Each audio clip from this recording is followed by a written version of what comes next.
You don't hate the work, you hate what starting proves. Because the moment you begin, the fantasy dies.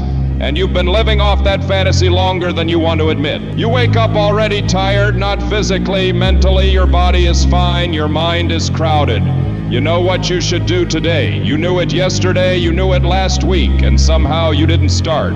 Not because you're lazy. That explanation is too shallow. It's heavier than that. You sit there, phone in hand, tab open, task waiting, and your chest tightens a weird pressure. Not fear exactly, more like resistance. Like gravity suddenly increased the moment you looked at the work. You tell yourself, I'll start in 5 minutes. Let me just clear my head. Once I feel ready. But you've noticed something, haven't you? You never feel ready, and the longer you wait, the heavier it gets. That's not an accident. Here's the lie you've been protecting. You think starting is hard because you lack energy, clarity, or discipline. Wrong. Starting is hard because it collapses possibility. As long as you don't start, everything is still perfect in theory. You could do it amazingly. You could be great at it. You could surprise yourself. Nothing has been tested yet. Starting ruins that. Starting introduces reality. Mistakes, slowness, imperfection, limits. And part of you would rather stay exhausted than be disappointed. So you tell yourself a prettier lie. I just need better focus. I just need the right system. I just need the right time. No, you need to stop hiding, because what you're really doing is protecting your self-image. Let's strip this down to something uncomfortable and true. The heaviness isn't coming from the work. It's coming from identity friction. There are two versions of you in conflict. The version who knows what they're capable of, and the version who has to prove. And as long as you don't start, the capable version stays untouched, clean, untested, untarnished. You're not avoiding the task. You're avoiding the moment where you find out if you're actually who you think you are. The moment you start, you risk discovering that you're average at first, and your ego hates that. So your mind creates weight. It slows you down, distracts you, floods you with thoughts, not to stop you forever. Just long enough to avoid exposure. Starting feels heavy because it's a confrontation with who you are, not who you imagine you could be. Here's where this gets dangerous.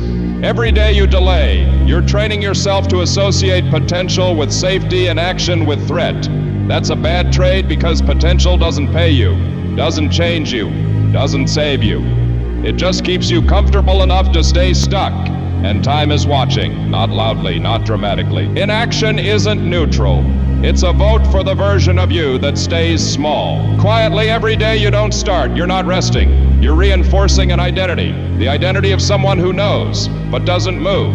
And that identity compounds. One skip start turns into a pattern turns into a personality turns into a life you didn't choose. That's the real cost, not failure, not embarrassment. Becoming someone who hesitates by default. Notice this, the task doesn't get harder.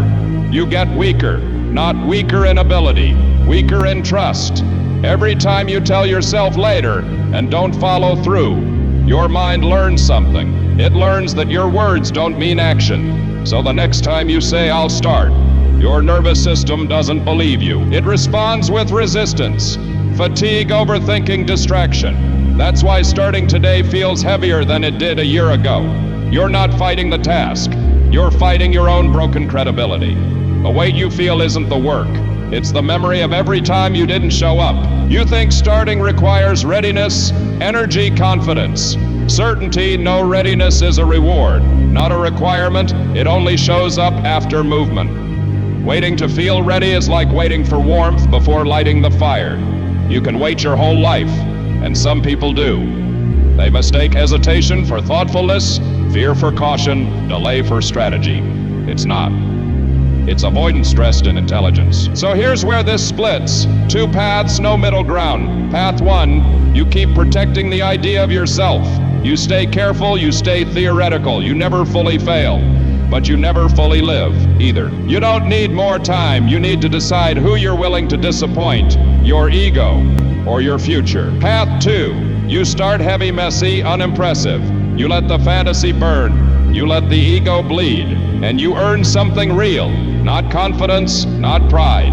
Trust that when you say now, your body moves. That trust is power. Choose because not choosing is choosing. Here's the truth. You don't need to feel ready for. The heaviness won't go away before you start. It goes away because you start. Not tomorrow, not after one more thought. Now do it badly, do it tired, do it without ceremony. Let it be ugly, let it be real. And when the weight lifts, because it will, you'll understand something simple and permanent. You were never stuck. You were just negotiating with a version of yourself that needed to be overruled. So override it. Start now.